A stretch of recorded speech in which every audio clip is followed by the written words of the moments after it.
I was planning on making part 2 a few weeks from part 1, but I couldn't help to notice the comment section. So many of you guys were mentioning how I forgot certain brands, Saturn being one of the most common. Of course, I didn't forget about Saturn or Mercury or Geo, whatever the case may be. I thought I was clear in saying that there will be a part 2, but I guess I wasn't clear enough. I also received backlash for including Renault in part 1. I wasn't trying to offend anybody. I said that the company is still up and running, and I included them for nostalgia purposes. Lastly, most of the entries are going to be from American automakers, as most of my audience lives in the US. Again, I'm not here to make anyone feel bad, but my channel has always focused on American cars. There are hundreds of defunct automakers from across the globe that won't be included. Maybe I should have said that at the beginning of part 1, so apologies for not being forward with that. Anyway, just like part 1, my goal was to find the exact last car to roll off the assembly line, and I will be going in chronological order of when these brands split, sold, or went bankrupt, whatever the case may be. I also have chapters in the description if you'd like to skip over to a particular company. With all that said, don't forget to leave a like, and I hope you enjoy part 2 on the last cars from some of our favorite defunct brands. Our first company is Tucker, and I have to say they made one of the most beautiful cars from their time. They were founded in 1944 and ceased operations in 1949 due to legal complications. A total of 51 Tuckers were built in 1948, with the last official one being number 1050. It's got maroon paint, has the lowest miles of the remaining examples, and has a tan interior. Numbers 1051 and 1058 were assembled using leftover parts after the factory was closed or were parted out, so I feel like those should not count. Under the hood was a rear-mounted, horizontally opposed 6-cylinder good for 166 brake horsepower and 372 pound-feet of torque. This engine was originally designed for helicopters, by the way. It's truly remarkable. Unfortunately, Tucker was accused of fraud, had a Securities and Exchange Commission investigation, and several company executives were indicted. All charges eventually ended up being dropped, but the damage was already done, the public didn't trust them, and they filed for bankruptcy. There are dozens of websites dedicated to the Tucker 48, there's a movie about it, and some examples are worth well over $1 million. We've all heard of Sears, a department store that has been sinking fast. Well, in the early 1900s, they offered some unique things. They sold live animals, yes, live animals. Take a look at this ad. You could buy a baby alligator for the low price of $3.88. They also sold schoolhouse kits, houses, which I've personally always liked the look of, and even cars. From 1952 to 1954, they built the Allstate, a rebadged Henry J built by the Kaiser Frazer Corporation. They had Allstate brand tires, spark plugs, batteries, seat covers, a unique engine color, and a few other distinctive elements. Under the hood were two different engines built by Willys, either a 2.2 or 2.6 four-cylinder made it into a 3-speed manual transmission. Around 2,300 units were built, and I was not able to find the last example. Our next defunct company is from Gaylord Cars, and they built one model, the Gladiator, from 1955 to 1957. The designer behind the project was Brooks Stevens. He's the one behind the iconic Jeep Wagoneer and also the Oscar Mayer Wienermobile. The Gladiator had a distinctive black and white color scheme, chrome accents, and white wall tires. Under the hood was a 365 Cadillac V8 that pumped out a very healthy 305 horsepower. They costed over $200,000 in today's money, and only 3 ended up being built due to legal troubles across seas. So as we know, Hudson merged with Nash-Kelvinator in 1954 to form AMC, but the last Hudson rolled off the production line 3 years later. They shared platforms with the Nash Statesman and Ambassador, and fans of Hudson refer to them as Hash and aren't really respected among enthusiasts. The reason for this is because they had little in common with the iconic step-down Hudsons offered a few years prior. The last model from Hudson was the 121.25-inch wheelbase Hornet, and essentially it was a rebadged variant with a few distinctive features. They came standard with a 327 V8 dual exhaust and 255 horsepower. I wasn't able to find the exact last model. It could have been a 2 or 4 door in either super or custom trim levels. Around 4,100 units sold in 1957, and while there was a future for AMC, Hudson was no longer a part of it. The very same day the last Hudson rolled off the Kenosha assembly line, so did the last Nash. For a little bit of brief context, the Nash airflight era was over, just like how the step-down Hudson era was over in 1954, both of which were very successful. In similar fashion, Nash Motors underwent some changes for 1955, and come 1957, only one model was offered. It was their top-of-the-line Ambassador, which had the same platform as the Hornet, same 327 V8, but had different exterior sheet metal along with other cosmetic differences. One of which are those quad headlamps, which was a pretty significant innovation to have in 1957.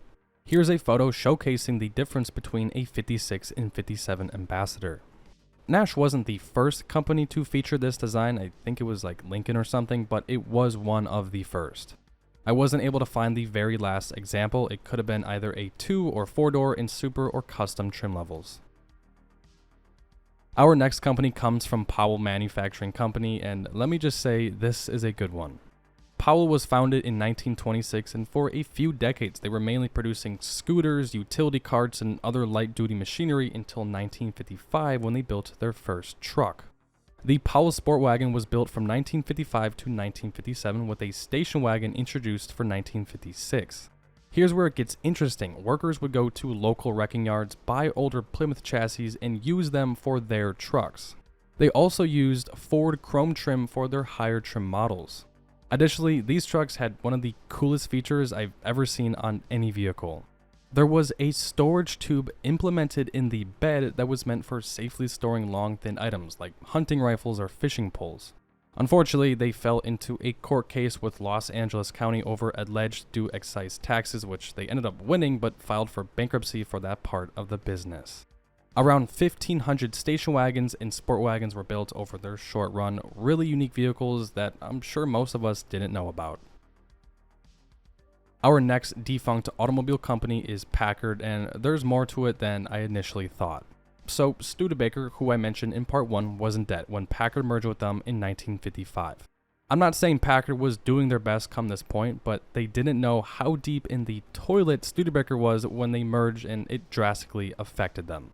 So much so that less than 1 year after the merger, the last car fully designed by Packard rolled off the assembly line. It was a black 1956 four-door Patrician, and that's all I was able to find. Under the hood was Packard's only production V8, a 374 6.1, good for 310 horsepower, which made it one of Detroit's most powerful engines of its time. The Packard name would, and I'm using air quotes here, live on up until 1958 as rebadged Studebakers, sometimes referred to as Packard Bakers. For 1958, there was the Packard Hawk, which many didn't like the front end of at the time, and sales reflect that, as only 588 units sold and the others were just branded as Packards. Around 2,600 Packard Bakers were built that year, with the last example being a four-door sedan painted in mountain blue metallic. That will wrap it up for the 50s. On to the 60s with DeSoto, founded in 1928 and gone come 1961. I'm not going to beat around the bush here. I honestly didn't know they were a division of Chrysler, which is very embarrassing to say. They were positioned between Plymouth and Dodge as a mid-priced offering, and as time went on, they started to lose their identity. They created internal competition and were killed off. Just a decade prior, though, they had a full line and were thriving, but come 1961, they just had one model simply called DeSoto. Available was either a 2-door hardtop or 4-door hardtop, and the only engine was a 5.9 V8, good for 265 horsepower. It being a 61 model with tail fins, I'm assuming by that point the trend was dying out, and with the introduction of the Newport, the DeSoto, it didn't stand a chance. Production ended 47 days after its debut with around 3,000 units built. The very last example was a 2-door coupe with a 2-tone paint of surf turquoise with a glacier white top, silver vinyl interior, and was well equipped with power steering, power brakes, and a torque flight transmission. We have nothing for the 1970s, and we'll start the 1980s with Checker Motors Corporation.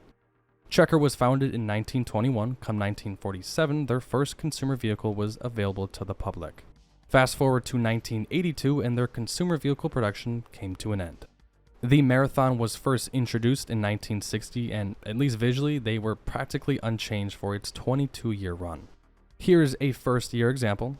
Okay, now here's a last-year example.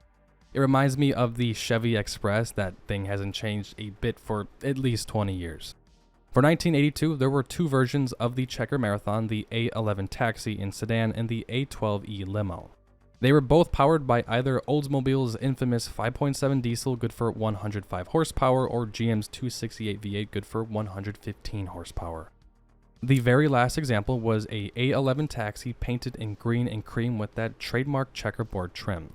And guess what? It's safe and intact at the Gilmore Car Museum in Michigan, so if you want to see the last Checker ever built, you still can. Up next is the DeLorean Motor Company, founded in 1975, filed for Chapter 11 bankruptcy in 82. The case was then converted to Chapter 7 liquidation in 83, officially ending the company. Very iconic cars, around 8,500 units were built. They had that PRV V6 engine, good for 130 horsepower, were rear engine, rear-wheel drive, had gold-wing doors, brushed stainless steel body panels. It's the DeLorean. Very underpowered cars for the price. They cost around $100,000 in today's money, but it's the DeLorean. A company by the name DMC of Texas still services and restores DeLoreans. I mean, there's still at least 6,000 of them left, and they also have this going on. Now, as of April 2025, these are still in the works, and by that I mean you can't go out and order one, but very interested to see how it will play out. Imperial was launched and registered as a separate mark in 1955. They produced a total of 6 generations, with the final generation, the J-Body Imperial, introduced in 1981. Imperial estimated that 25,000 units would be sold each year, and over its 3-year run, less than half that amount were sold. One of the main issues was that electronic fuel injection system that was a big deal but was very unreliable, and it drastically affected sales. Apart from that, these Imperials had that bustle back rear styling, concealed headlights, digital dash, power everything, cruise control. It was a nice place to be. But come 1983, only around 1,500 units were made, and I was not able to find the very last example. Up next is American Motors Corporation, one of my personal favorites, and 1988 was the final model year for the Eagle wagon. Chrysler had bought out AMC prior to 88, so these Eagles were built by Chrysler. But they still had AMC badging, the VINs were no different, same build sheets and door plaques.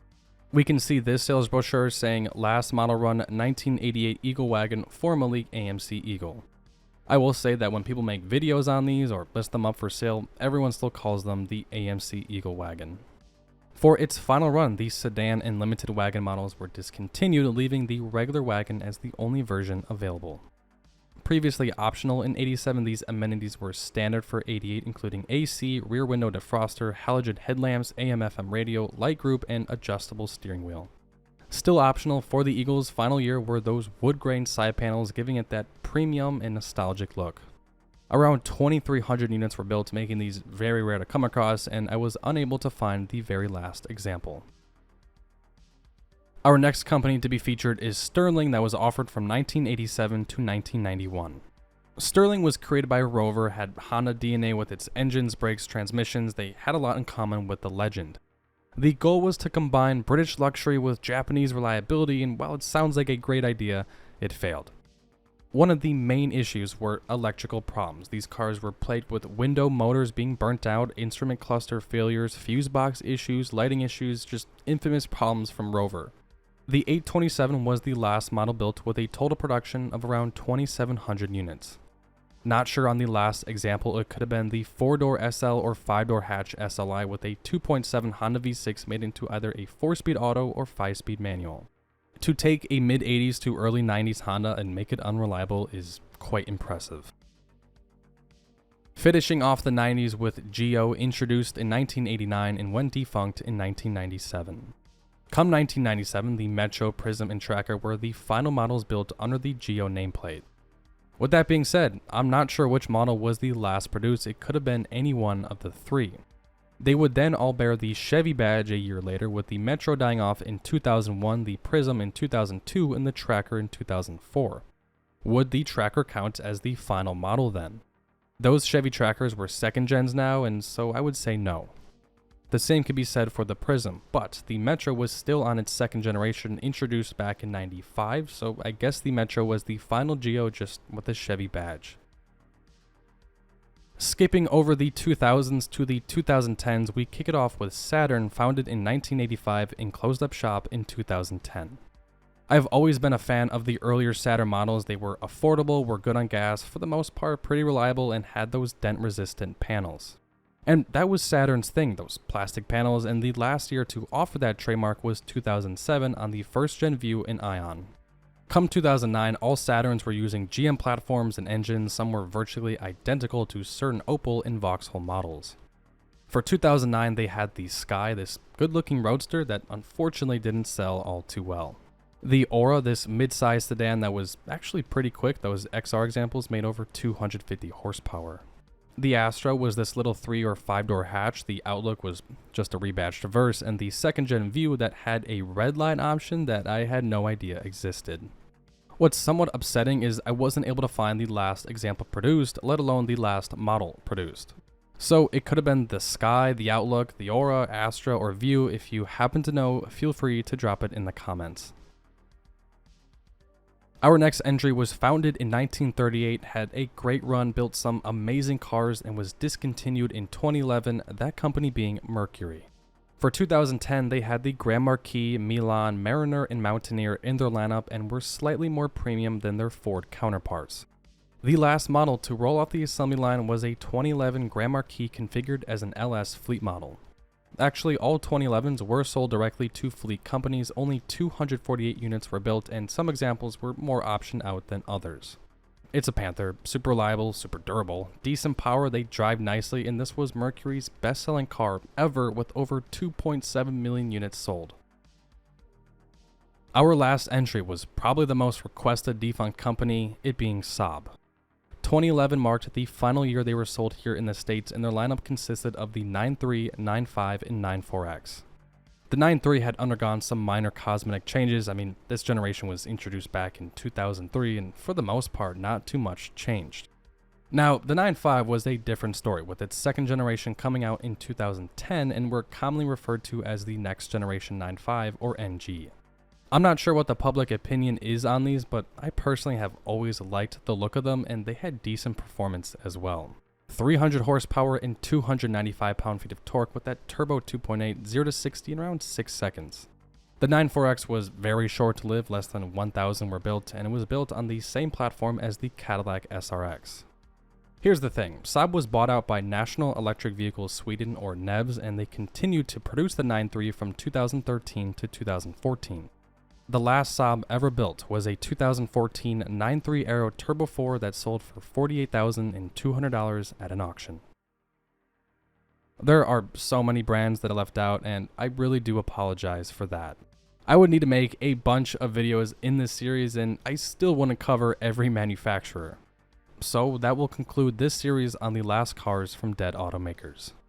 I do sure hope you all enjoyed the video, and I will say my second to last semester is wrapping up, and I promise I will be more consistent with my uploads.